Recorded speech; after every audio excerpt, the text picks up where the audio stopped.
नमस्कार, आप देख रहे हैं स्पेशल रिपोर्ट। आपके साथ मैं हूं अंजना ओम कश्यप। आज बात विश्व युद्ध के विज्ञापन की। दुनिया में आज से पहले ऐसा विज्ञापन पहले कभी नहीं जारी हुआ।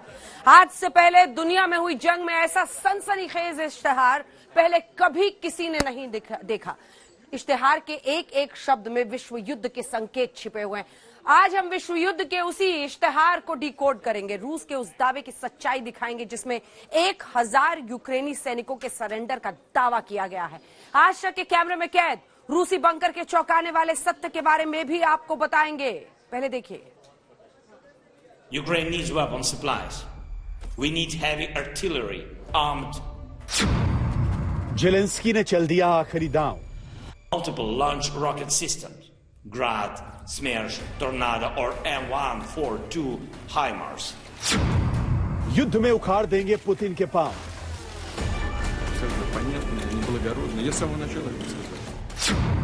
थर्ड वर्ल्ड वॉर वाला विज्ञापन।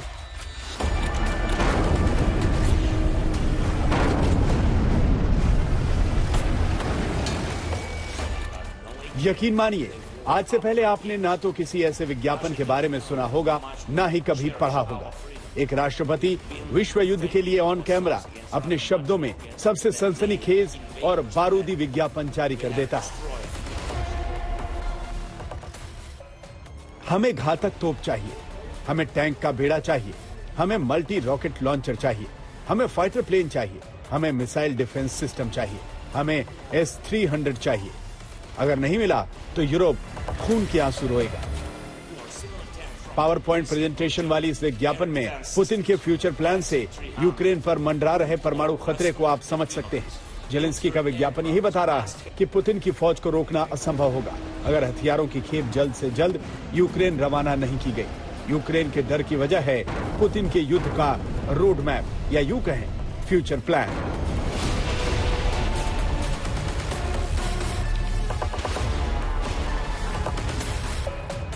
ये पहला मौका है जब पुतिन के विनाशकारी हथियारों को काउंटर करने के लिए यूक्रेन के राष्ट्रपति ने एक ग्लोबल विज्ञापन निकाला। ऐसा विज्ञापन जिसमें कोई सामान नहीं बल्कि विध्वंसकारी हथियारों की डिटेल लिख दी गई है। सबसे पहले जेलेंस्की ने कहा, और दुनिया ने चंद सेकंड में जो देखा उसे बहुत गौर से सुनिए। We need heavy artillery, armed vehicles, air defense systems and combat aircraft. Anything to repel Russian forces and stop their war crimes. Artillery 155 millimeters. Artillery shells 152 millimeters, as many as possible. Multiple launch rocket systems. Grad, Smersh, Tornado or M142 HIMARS. Armored vehicles, APC, infantry, fighting vehicles, others, tanks, T-72 or similar tanks from the USA or Germany. Air defense systems, S-300, Buk or Western equivalents. Military aircraft must have to deblock our cities and save millions of Ukrainians as well as millions of Europeans. 2 minute 19 second का यही video दुनिया भर में महायुद्ध से जुड़ी चर्चाओं के केंद्र में है। तो क्या यूक्रेन को जल्द हथियार नहीं मिले तो जेलेंस्की का मुल्क पुतिन की मुट्ठी में होगा?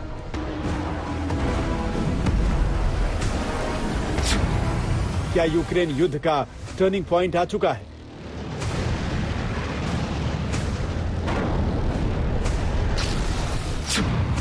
क्या यूक्रेन के हथियारों का स्टॉक खत्म हो गया है?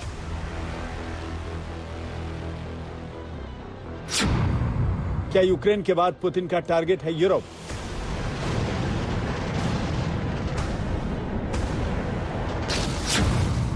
क्या अमेरिका के लिए फैसले की घड़ी आ गई है?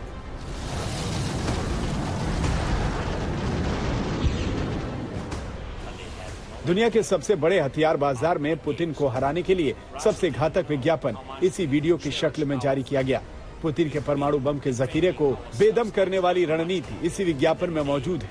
रूस के लड़ाकू विमानों को आसमान में खाक कर देने की तैयारी यूक्रेन करना चाहता है, लेकिन क्या इस विज्ञापन से पुतिन को जंग के मैदान में हरा पाएगा?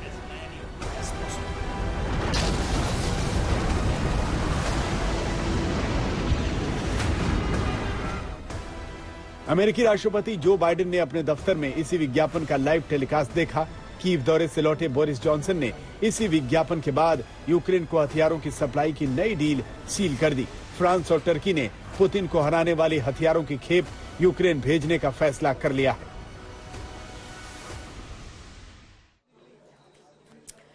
50वां दिन ये रूस यूक्रेन की जंग का क्या होगा आगे, आइए आपको सीधे लिए चलते हैं गौरव सावंत के पास। और गौरव, जो हमने रिपोर्ट में भी दिखाया, वो इश्तिहार का भी जिक्र किया, जेलेंस्की कह रहे हैं उन्हें फौजी नहीं हथियार चाहिए। हौसला उनके पास है, लोग उनके पास हैं, हथियार की दरकार है।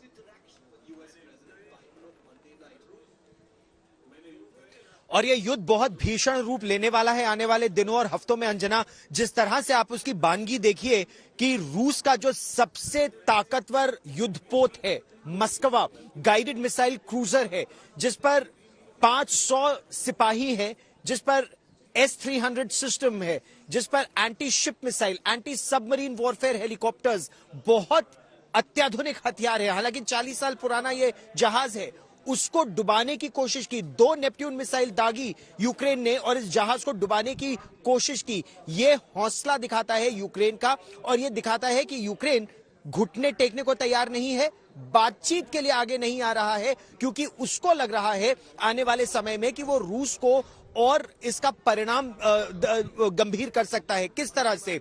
वो लड़ाकू विमान चाहते हैं डोनेस्क और लुहांस्क के इलाके में इस लड़ाई को ले जाने के लिए।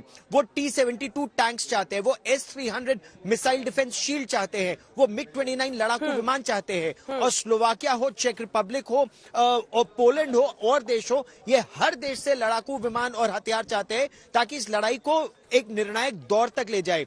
रूस ने धमकी दी है कि वो कीव के कमांड पोस्ट को निशाना बनाएगा। हालांकि कीव एक बहुत ही, चाहे वो धार्मिक दृष्टि से हो या फिर एक इमोशनल दृष्टि से हो, रूस के लिए बहुत महत्वपूर्ण है, लेकिन उसको भी टारगेट करने की अब रणनीति रूस बना रहा है। तो आने वाले दिन और हफ्ते अंजना बहुत ज्यादा भीषण होने वाले हैं। जिस तरह रूस की सेना अब मेलिटोपोल और ज़ेप्रोजिया में आ गई है और नीपर यानी डेनिप्रो के इलाके को भी अब निशाना बनाना चाहती है, तो ये जो नीपर नदी है उसको एक नई लक्ष्मण रेखा के रूप में रूस देख रहा है। ज़ेप्रोजिया पर कब्जा करके वो परमाणु ऊर्जा पर कब्जा करना चाहता है और इस तरह वो इस देश को, यूक्रेन को झुकाने की रणनीति बना रहा है। अंजना, बिल्कुल, धन्यवाद आपका गौरव हमारे साथ जुड़ने के लिए और ये तमाम जानकारी देने के लिए।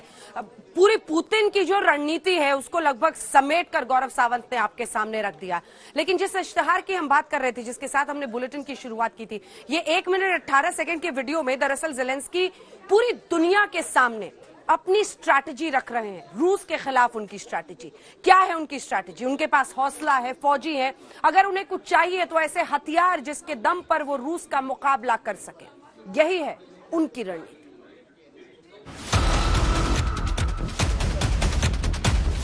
युद्ध काल में इस तस्वीर के मायने बहुत बड़े हैं।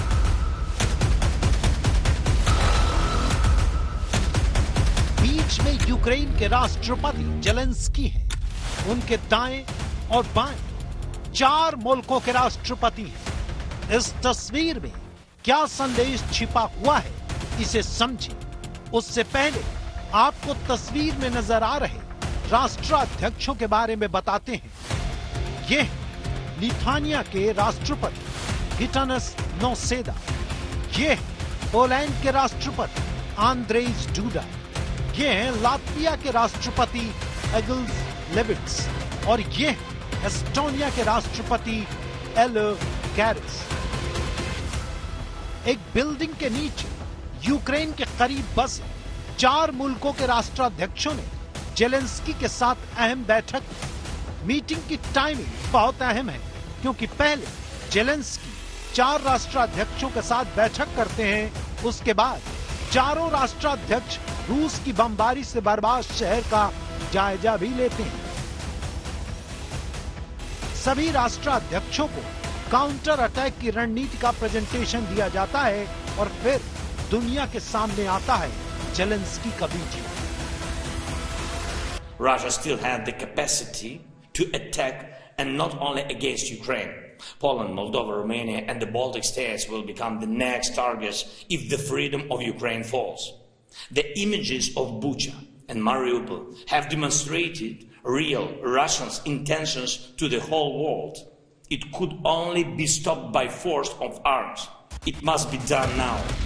जेलेंस्की ने साफ कर दिया है कि फैसला जंग के मैदान में हो, उसी जंग के मैदान में जहां पर अब तक यूक्रेन की सेना ने पुतिन की सेना को भारी नुकसान पहुंचाया है। यूक्रेन के दावे के मुताबिक अब तक 19,900 रूसी सैनिक ढेर हो चुके हैं, 753 रूसी टैंक तबाह हैं, 144 हेलीकॉप्टरों को गोलियों से उड़ा दिया गया है, 160 लड़ाकू विमान गिरा दिए गए, 134 ड्रोन गिरा दिए गए, 1968 सैन्य गाड़ियां तबाह हैं। जो आंकड़ों के जरिए दावे किए गए उसी दावे की तस्दीक करता है ये वीडियो। आप देख सकते हैं रूसी सैनिकों के हेलमेट मौजूद है, 1-2 नहीं बल्कि दर्जन के हिसाब से।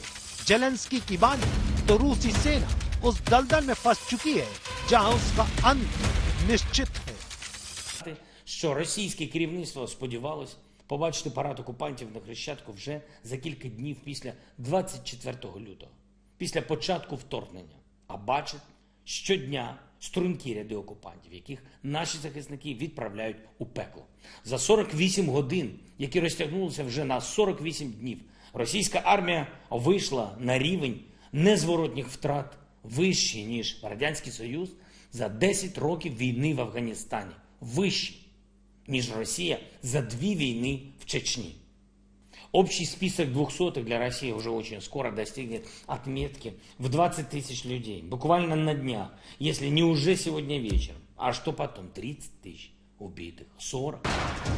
जंग के मैदान में रूसी सेना के पांव उखड़ रहे हैं, लेकिन 50 दिनों के युद्ध में अब यूक्रेनी सेना के बेड़े में हथियारों की कमी है। यानी फौजी तो हैं लेकिन हथियार नहीं है। यही वजह है कि पुतिन की सेना का काउंटर करने के लिए यूक्रेन को भारी तोपों की दरकार है, जिससे जंग के मैदान में वो पुतिन की सेना पर हमला करे।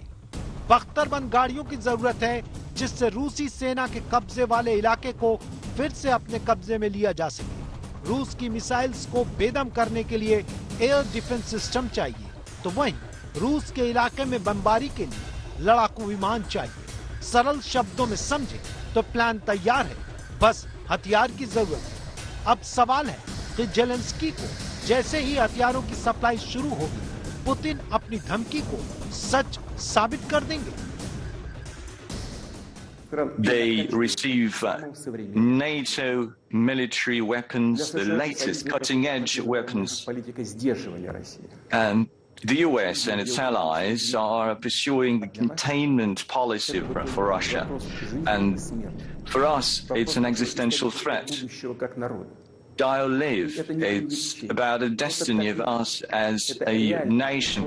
It's no exaggeration. It's a real threat to our interests and to our very existence, to our sovereignty, the existence of our state. That's the red line that I've mentioned earlier very often. And they've crossed that line. I've taken the decision to... Putin के तेवर पहले दिन से तल्ख। ये तब है जब युद्ध में रूस की सेना अपने कई टॉप जनरल्स को खो चुकी है। यानी एक छोटे से मुल्क ने रूस जैसे शक्तिशाली मुल्क को जंग के मैदान में छठी का दूध याद दिला दिया। अब जेलेंस्की ने वर्ल्ड वॉर का विज्ञापन छपवाकर संदेश दे दिया है कि ये जंग आर पार की है और यूक्रेन किसी भी हद तक जाने को तैयार है, चाहे उसकी कीमत विश्व युद्ध क्यों न हो। आज तक ब्यूरो। तो क्या इसी रणनीति के तहत व्लादिमीर पुतिन को शिकस्त देने में कम से कम रोक पाने में कामयाब होंगे जेलेंस्की? इसी पर चर्चा होगी। लेकिन बड़ी खबर हम आपको इस वक्त बता रहे हैं युद्ध के मद्देनजर, क्योंकि खबर यही है 1000 यूक्रेनी सैनिकों ने जंग के 50वें दिन मारियोपोल में सरेंडर कर दिया है। बताया जा रहा है कि इसके पीछे कादिरोव है। 1000 से ज्यादा यूक्रेनी सैनिकों ने सरेंडर किया है, मारियोपोल में सरेंडर किया है जंग के 50वें दिन, और इसकी वजह माना जा रहा है कादिरोव।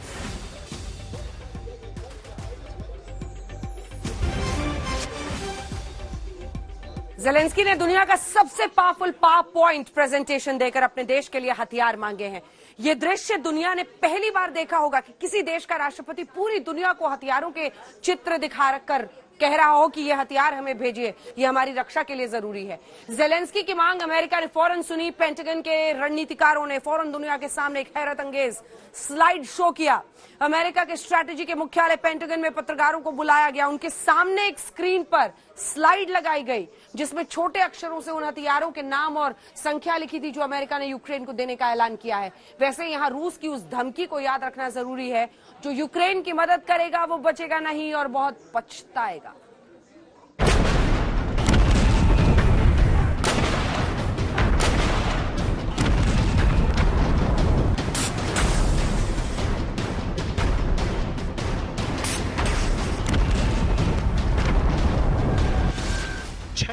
शून्य 9 शून्य 7 2 0 0 0 0 0।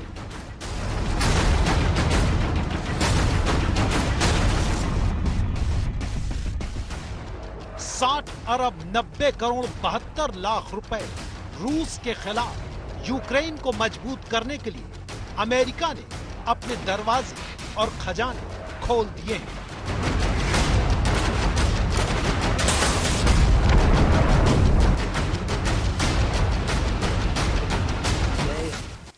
The President announced and authorized another presidential drawdown of security assistance valued at up to an additional $800 million, tailored to meet urgent Ukrainian needs for today's fight as Russian forces shift the focus of their ruthless aggression now to eastern Ukraine. America ने जिन हथियारों के लिए अपना खजाना खोला है वो कितने घातक हैं और इससे यूक्रेन को कितनी मजबूती मिलेगी आप भी समझ लीजिए। 155 mm हॉवित्ज़र तोप 18, तोप के गोले 40,000, तोप विरोधी रडार 10, हवाई रक्षा रडार 2, मानव रहित हवाई विमान 300, जैवलिन मिसाइल 500, बख्तरबंद गाड़ियां 200, मल्टीपर्पज बख्तरबंद गाड़ी 100, Mi-17 हेलीकॉप्टर 11, मानव रहित समुद्र रक्षा वाहन, रासायनिक, जैविक, परमाणु हमले से रक्षा के उपकरण, बुलेट प्रूफ जैकेट और बुलेट प्रूफ हेलमेट 30,000, दूरबीन और लेजर 2,000, C4 बारूदी विध्वंसक उपकरण। अमेरिका ने न केवल ये हथियार दिए हैं बल्कि इनको चलाने की ट्रेनिंग भी देगा। Require some additional training for Ukrainians. We haven't. We're still working through what those options are going to look like, what that training is going to look like, how many U.S. troops are going to be involved in it, where is it going to be, how long. It's going to depend. We're still working our way through that, but we believe that we can put together appropriate training for some of these systems very, very quickly. रूस के हमले हर दिन तेज होते जा रहे हैं। रूस ने धमकी दी है कि अगर यूक्रेन की विदेशी मदद नहीं रुकी तो वो यूक्रेन की उन जगहों पर हमले करेगा जहां से फैसले लिए जा रहे हैं। मतलब साफ है कि वो जेलेंस्की के अड्डे को निशाना बनाने से नहीं चूकेगा। बहुत दिन बाद गुरुवार को पूरा दिन कीव में इस धमकी के सायरन सुनाई देते रहे। फिर दोबारा देखिए लगातार चल रहा है। इसका मतलब कुछ ना कुछ हो सकता है कीव के ऊपर कार्रवाई हो आज, क्योंकि रूस ने बोला है कि अगर इस तरह के हमले जारी रहे रूसी टेरिटरी के अंदर तो वो डिसीजन मेकिंग सेंटर्स पे हमला करेगा। और सबसे बड़ा डिसीजन मेकिंग सेंटर जो यूक्रेन का है वो राजधानी में है, कीव के अंदर है। देखिए लगातार सायरन बज रहा है अभी। इससे पहले अमेरिका ने यूक्रेन को ऐसे ड्रोन भी दिए थे जो रूसी टैंक और बख्तरबंद गाड़ियों के लिए काल साबित हुए थे। रूस के मजबूत से मजबूत टैंक अमेरिकी ड्रोन मिट्टी के खिलौनों की तरह तोड़ रहा था।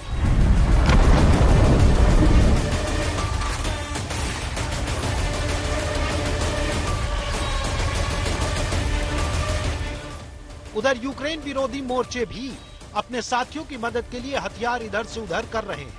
चीन ने 2 दिन पहले ही अपना सबसे बड़ा हवाई अभियान चलाकर रूस के दोस्त सर्बिया में HQ-22 मिसाइल भेजी है। रूस ने फिनलैंड की सीमा पर अपनी घातक मिसाइलें भेजी और पुतिन ने धमकी भी दी है कि पूरी पश्चिमी दुनिया मिलकर भी हमें नुकसान नहीं पहुंचा पाई है और न ही पहुंचा पाएगी। What the Western states wanted to have against Russia, it failed. Our economy continues to operate. America के खुलकर सामने आने और मदद करने से युद्ध की दिशा बदलती जा रही है और रूस की वो धमकी गंभीर होती जा रही है जिसमें उसने कहा था कि यूक्रेन की मदद करने जो आएगा उसे भी रूस बम से उड़ाएगा। आज तक ब्यूरो।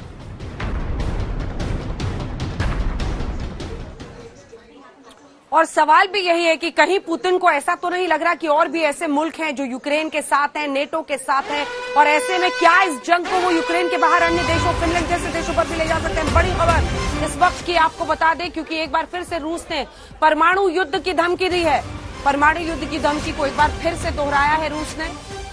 स्वीडन, फिनलैंड को नेटो से दूर रहने की चेतावनी दी है।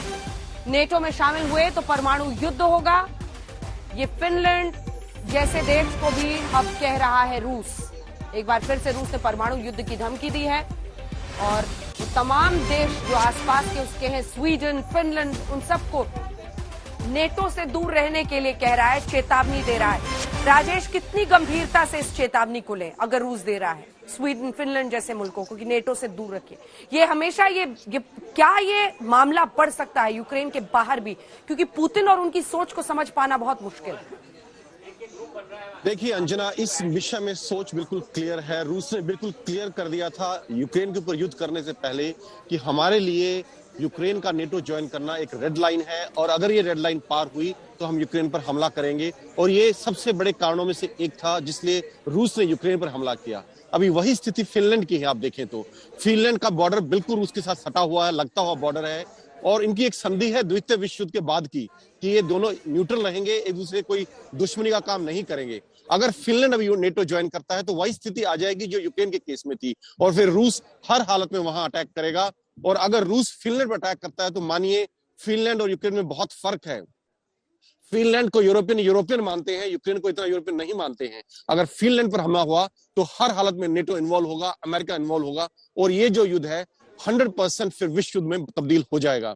देखिए अब जहां अंतरराष्ट्रीय गतिविधियां हो रही हैं चारों तरफ, उससे यही इशारा मिल रहा है कि युद्ध कहीं ना कहीं विश्व युद्ध की तरफ बढ़ रहा है। चाहे वो गतिविधियां ऑस्ट्रेलिया में हो, जापान में हो, सर्बिया में हो, चीन में हो, फिनलैंड में हो, स्वीडन में हो, हर जगह से यही संकेत आ रहे हैं। अंजना, बहुत गंभीर संकेत आपकी बातों से राजेश पवार दिख रहे हैं। आपका ये मानना है कि अगर फिनलैंड वाकई नेटो में शामिल होता है तो फिर इसका मतलब होगा कि पुतिन वहां भी हमला करेंगे और फिनलैंड को यूरोपीय मुल्क अपने साथ ज्यादा मानते हैं। धन्यवाद आपका हमारे साथ जुड़ने के लिए। और ऐसे में फिर यूरोप हो, नेटो के अन्य मुल्क हो, वो सभी शामिल हो सकते हैं, यानी हम विश्व युद्ध की तरफ बढ़ सकते हैं। और यही खतरा पहले दिन से इस जंग को लेकर था। आइए अब आपको दिखाते हैं यूक्रेन पर रूस की एक और बड़ी जीत। जी हाँ, पुतिन को ये जीत दिलाई है चेचनिया के सरदार और पुतिन पर आंख मूंद कर यकीन करने वाले रमजान कादिरोव ने। युद्ध शुरू होते ही प्रेसिडेंट पुतिन के ऑर्डर पर चेचनिया कमांडर रमजान मारियोपोल पहुंच गया। यहां उसने अपने लड़ाकों के साथ जो जंग लड़ी उसमें मारियोपोल के परखच्चे उड़ गए।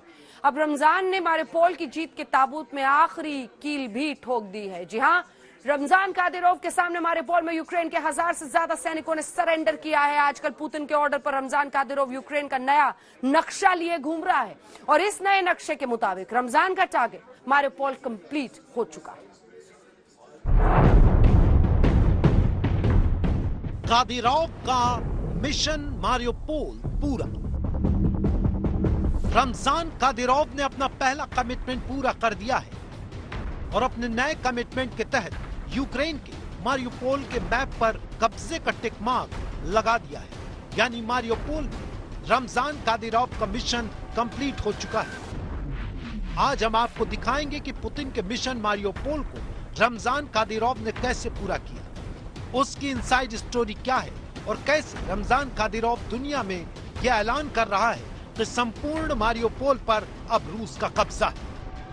रमजान के पास यूक्रेन का नया नक्शा, रमजान कादिरोव का नया असाइनमेंट। मारियोपोल के बाद कादिरोव का अगला टारगेट क्या है? 11 अप्रैल को रमजान कादिरोव 1 मिनट 17 सेकंड का एक वीडियो रिलीज करता है जिसमें वो यूक्रेन के नए नक्शे के साथ दिखाई पड़ता है। यकीनन इस वीडियो को देखकर चौंकना लाजमी था, क्योंकि नक्शा दिखाकर वो जिस तरह से बातें कर रहा था उसने करके भी दिखा दिया। रमजान कादिरोव का दावा था, असाइनमेंट मिला है, नक्शे के हिसाब से सभी कमांडरों के लक्ष्य तैयार किए गए हैं और टारगेट तय है, न सिर्फ मारियोपोल में बल्कि यूक्रेन के सभी शहरों के कस्बों और गांवों में लुहांस्क और डोनेत्स्क पर एक आक्रामक हमला होगा। फिर हम कीव और दूसरे सभी शहरों पर कब्जा कर लेंगे। जी हां, रमजान कादिरोव ने कहा था कि उसे उसके आका यानी प्रेसिडेंट पुतिन की तरफ से ऑर्डर मिला है और वो उसे पूरा करने में जुट गया है। अब कादिरोव ने मिशन मारियोपोल कैसे पूरा किया ये देखिए। मारियोपोल में 1026 यूक्रेनी सैनिकों ने किया सरेंडर। सरेंडर करने वाले सैनिकों में यूक्रेन के 162 ऑफिसर्स भी शामिल। मारियोपोल पर अब पूरी तरह से रूस का कब्जा हो चुका है। इन तस्वीरों को देखिए, कैसे यूक्रेन के सैनिक हाथ ऊपर उठाकर चल रहे हैं। जी हां, ये यूक्रेन की 36वीं मरीन ब्रिगेड के सैनिक हैं। कुल 1026 यूक्रेनी सैनिकों ने सरेंडर किया है, जिसमें 162 ऑफिसर भी शामिल हैं। इस वीडियो में आप रूसी सैनिकों को भी देख सकते हैं, जिन्होंने मास्क पहन रखे हैं और यूक्रेनी सैनिक हाथ सिर के पीछे करके घुटनों के बल बैठे हैं। इन पर रूसी सैनिकों ने हथियार तान रखे हैं, यानी रत्ती भर भी हरकत की तो सीधे मौत। इतना ही नहीं, रमजान कादिरोव ने न सिर्फ यूक्रेनी सैनिकों का सरेंडर कराया, बल्कि भीषण जंग के दौरान मारियोपोल की अज़ोवल स्टील मिल में शरण लिए अपने साथी सैनिकों को भी बाहर निकाला। यूक्रेन के इन सैनिकों के सरेंडर पर चेचेनिया के सरदार और पुतिन के अंधभक्त रमजान कादिरोव ने जो कहा वो आपको सुनाते हैं। 1000 से ज्यादा यूक्रेन के सैनिकों ने मारियोपोल में घिरने के बाद सरेंडर कर दिया है। पर आपको बता दें कि चेचेनिया कमांडर रमजान कादिरोव शुरुआत से ही मारियोपोल में है। पिछले दिनों रॉकेट लॉन्चर, गोला बारूद से हमले करते हुए उसके लड़ाकों की तस्वीरें भी आई थी। पूरी दुनिया ने मारियोपोल का हश्र देखा है। सब कुछ तबाह और बर्बाद हो चुका है। मिसाइल और बम वर्षा में इमारतों के परखच्चे उड़ चुके हैं। मारियोपोल का चप्पा चप्पा जंग की दास्तान सुना रहा है। 3 लाख से ज्यादा लोग मारियोपोल छोड़ चुके हैं और जो बच गए हैं वो तबाही की कहानियां सुना रहे हैं।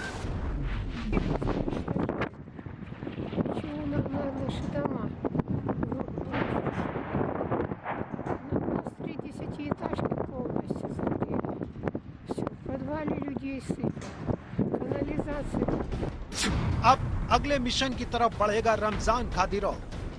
रमजान कादिरोव का अगला टारगेट कौन सा है? नक्शे के हिसाब से कादिरोव को अब कहां कब्जा करना है? मारियोपोल के बाद रमजान को पुतिन ने कौन सा असाइनमेंट दिया है? पुतिन की एक अदा का कायर और पुतिन का अंधभक्त रमजान कादिरोव कहता है, एक बार पुतिन के साथ उसने जो कमिटमेंट कर दी वो चेचेनिया की भी नहीं सुनता। अब रमजान कादिरोव का यूक्रेन में अगला टारगेट क्या है, खुद उसी की जुबानी आपको सुनाते हैं।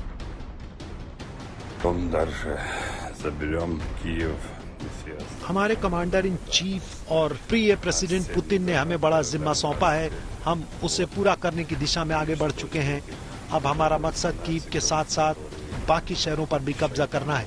हम सिर्फ शहरों पर कब्जा ही नहीं करेंगे, बल्कि सभी नाजियों और शैतानों का खात्मा कर देंगे। और इस असाइनमेंट में हम एक कदम भी पीछे नहीं हटेंगे, क्योंकि ये प्रेसिडेंट पुतिन का ऑर्डर है।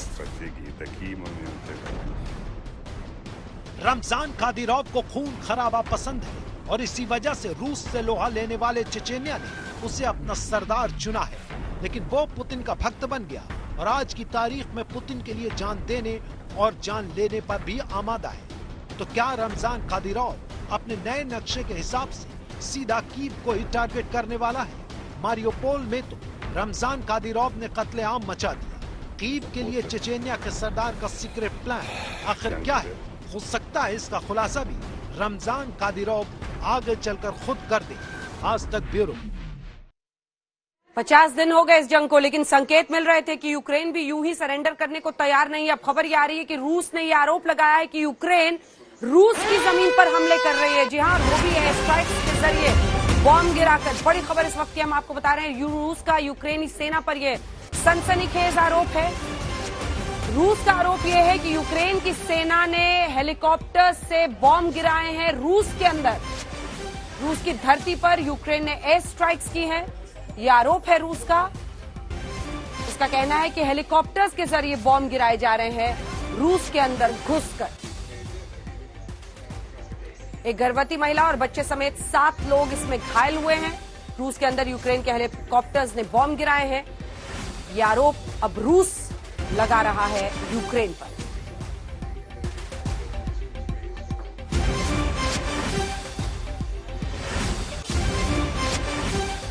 रूस का यह सनसनीखेज आरोप है। अभी तक 50वें दिन में आप देख रहे हैं कि यूक्रेन हर मकाम पर कहीं ना कहीं रूस को बहुत बड़ी चुनौती दे रहा है, जंग में टिका हुआ है, लेकिन अब तो आक्रामक अंदाज भी दिख रहा है और यह आरोप कोई और नहीं, खुद रूस लगा रहा है। रूस का कहना है कि हेलीकॉप्टर्स के जरिए बॉम्ब गिराकर रूस की धरती में घुसकर यूक्रेन की सेना अब हमला बोल रही है। कादिरोव की हम बात कर रहे थे। इधर कादिरोव ने पुतिन को मारियोपोल में जीत दिलवाई, उधर काला सागर में, ब्लैक सी में यूक्रेन ने पुतिन पर अब तक के सबसे भयंकर प्रहार का दावा कर दिया। जी हां, काला सागर में यूक्रेन ने रूस के युद्धपोत यानी मिसाइल क्रूजर मॉस्कवा को क्रूज मिसाइल से तबाह करने का दावा किया है। दुनिया ने आज पुतिन के धधकते युद्धपोत की तस्वीरें देखी तो सबने यही कहा, यह रूस के लिए बहुत बड़ा झटका है। वो इसलिए क्योंकि पुतिन का ये युद्धपोत काला सागर से यूक्रेन के लिए काल बना हुआ था और जिस दिन से युद्ध शुरू हुआ इस युद्धपोत से गाइडेड मिसाइल्स यूक्रेन पर बरसाई जा रही थी। आइए देखते हैं पुतिन के धधकते युद्धपोत पर हमारी ये स्पेशल रिपोर्ट।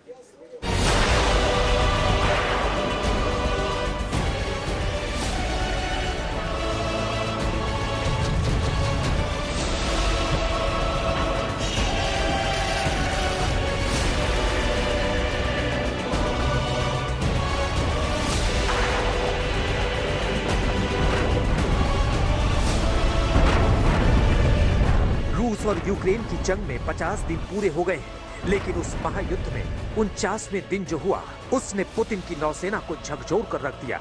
जी हां, रूस का सबसे बड़ा युद्धपोत तबाह हो गया। हम आपको बता दें कि जब रूस और यूक्रेन के बीच युद्ध छिड़ा है, काला सागर से रूस का ये युद्धपोत यानी मिसाइल क्रूजर मॉस्कवा यूक्रेन की जमीन पर मिसाइलों की बारिश कर रहा था और यूक्रेन में तबाही बरसा रहा था। लेकिन अचानक से पुतिन के पैरों तले जमीन से खिसक गई जब यह खबर आई कि समंदर में उसकी ताकत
दिया 612 फुट लंबे जहाज को, जिसमें anti ship missile, anti submarine missile, anti air S-300 system लगा हुआ था। यह दिखाता है कि यूक्रेन ने बहुत जबरदस्त, बहुत भीषण पलटवार किया है रूस पर। जिस वक्त इस युद्धपोत में धमाका हुआ उसमें चालक दल समेत 510 सदस्य बताए जा रहे थे। अब आपको यूक्रेन का दावा भी सुनाते हैं। यूक्रेन की तरफ से कहा गया कि मॉस्कवा पर 2 एंटी शिप क्रूज मिसाइल से हमला हुआ। इस तरह के मिसाइल को नेपच्यून कहते हैं। नेपच्यून मिसाइल प्रणाली को लगभग 6 सालों के रिसर्च के बाद मार्च 2021 में यूक्रेन फोर्स में शामिल किया गया। इस क्रूज मिसाइल को जल्दबाजी में विकसित किया गया था, क्योंकि 2014 में क्रीमिया के कब्जे के बाद से यूक्रेन के तटीय क्षेत्रों के लिए रूसी खतरा तेजी से बढ़ रहा था। यूक्रेनी रक्षा मंत्रालय के अनुसार नेपच्यून एक तटीय जहाज रोधी क्रूज मिसाइल है जो 300 किलोमीटर की सीमा में नौसैनिक जहाजों को नष्ट करने में सक्षम है।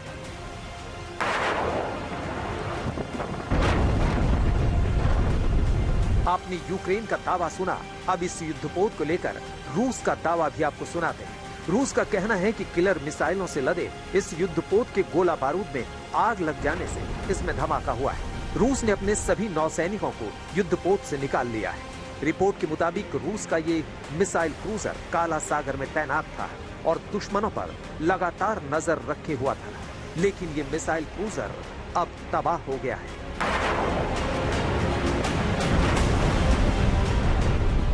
रूसी युद्धपोत में यह धमाका ब्रिटिश प्रधानमंत्री बोरिस जॉनसन के यूक्रेन दौरे के ठीक बाद हुआ है, जब उन्होंने यूक्रेन की मदद के लिए 120 बख्तरबंद गाड़ियां और नई एंटी शिप मिसाइल सिस्टम भेजने की बात कही थी। यानी जंग अभी लंबी चलेगी। रूसी युद्धपोत की तबाही इस बात का भी संकेत दे रही है। कीव से गौरव सावंत के साथ आज तक ब्यूरो। क्रिमिया से 300 किलोमीटर दूर खेरसन से आज तक की संवाददाता मौसमी सिंह मौजूद है। ये जगह उस ब्लैक सी के पास है जहां रूस के युद्धपोत पर धमाका हुआ। रूस कहता है अपनी गलती से हुआ है और यूक्रेन कहता है कि उसने मिसाइल हमले में रूस के ताकतवर जहाज को खत्म कर दिया है। अब आपको इन दावों की जमीनी सच्चाई दिखाते हैं। बारूद से दबी उस जमीन और बंकर्स पर ले जाते हैं जहां रूसी सेना ने कब्जा कर लिया है।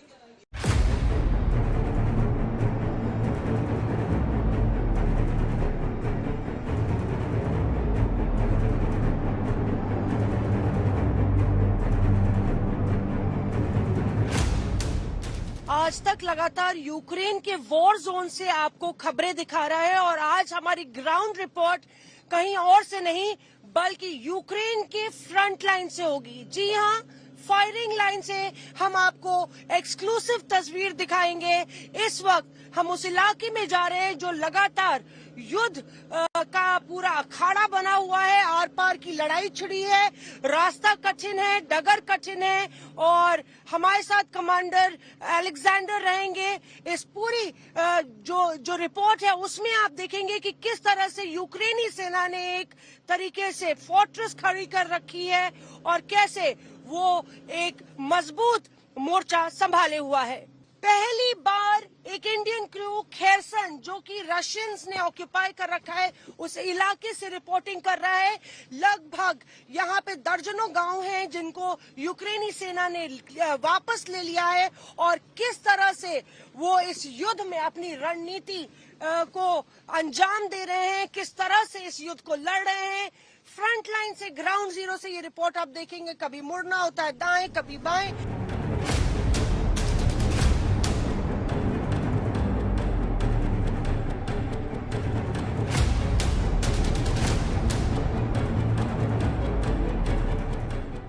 और हम आपको दिखाएंगे वो गांव जिसको रूसी सेना से आजाद कराया है।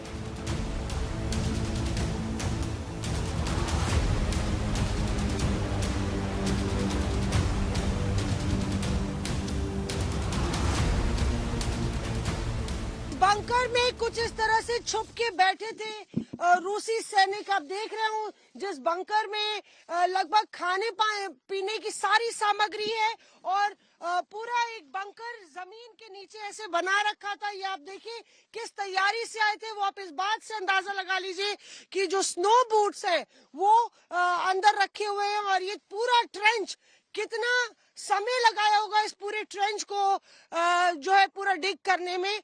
यहाँ पे आप देखिए इस तरह के आपको बक्से नजर आ जाएंगे। ये है रूसी सैनिकों की जैकेट। उनकी जैकेट यहाँ पे नजर आ जाएगी और जहां जहां आप कैमरा घुमा लीजिए तो कंपनी कमांडर हम लोग के साथ चल रहे हैं और वो बता रहे थे कि काफी समय से यहाँ पे वो लोग कम से कम 5 दिन से रूसी सैनिक यहाँ पे बैठे थे, तो तैयारी उनकी पूरी 50 दिन की थी। यहाँ पे आप देखिए कि खाने की सामग्री आपको नजर आएगी। आइए बाहर चलते हैं और जगह जगह जैकेट पड़ी हुई हैं। इस तरीके से ये बोरी है, बोरी में आप देखिए अलग अलग बोरे भर के रखे गए हैं, लकड़ी काट के रखी गई है और ये देखिए यहाँ पे इस तरह का पिकल खाया जाता है जो लंबे समय के लिए पूरा खाने का अगर आप देखें तो यहाँ पे आपको नजर आ जाएगा खाने का पूरी व्यवस्था थी यहाँ पे। ये देखिए बोरी में क्या है, अनियंस, दीज अनियंस। ये देखिए बोरी में आपको सब्जी जो है पूरी लेके रखे हुए थे और यही कंपनी कमांडर हैं जो मौत बन के बरसे तमाम रूसी सैनिकों पर। इनकी टीम ने पूरा लीड किया यहाँ पे। ये देखिए, रूस यूक्रेन की जंग का आज 50वां दिन। हर दिन भीषण होती है जंग और इस जंग पर है आज तक की नजर। देश दुनिया की बाकी खबरों के लिए आप देखते रहिए आज तक।